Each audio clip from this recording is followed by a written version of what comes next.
31 bab. Mısır'dan yardım sorğanlarning holiga vay. Ular özlerining ishanchisini Mısırlıqlarning otlariga bog'ladi. Ümitlerini Mısırning ko'pligan jang harvularini haydaydigan nurg'un harvukashlariga bog'ladi. Ular İsraillarni tanlagan muqaddas Xudoga tayanmadi. Ular Parvardigordan yordam tilimidi. Parvardigor haqiqatan donodir va yana bola qazo ilib kelaligichdir. U o'z so'zidan yonmaydi. U razillik qilg'uvchilarga va ularga yordam berguvchilarga qarshi otlanadi. Misrliklar insondir, iloh emas. Ularning otlari faqat go'shtdir, ruh emas.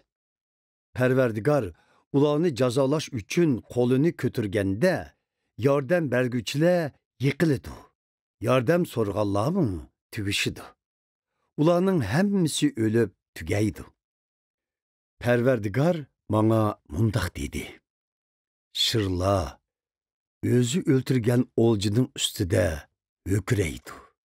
Shir o'zini qo'g'lab etmoqchi bo'lgan qo'ychilarning varqirashlariga pisand qilmaydi. Ularning suran silishlaridan qo'rqib qolmaydi.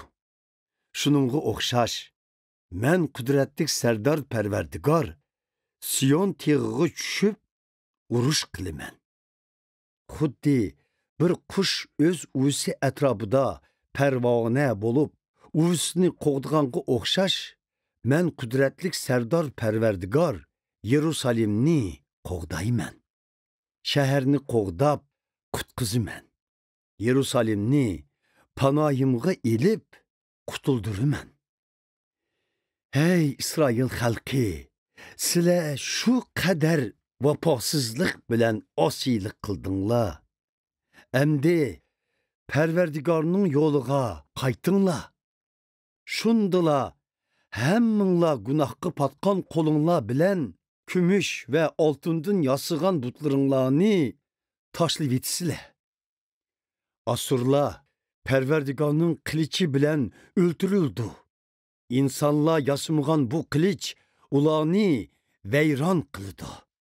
Ular insonning qo'li bilan yasalmagan bu qilichdan qochidi.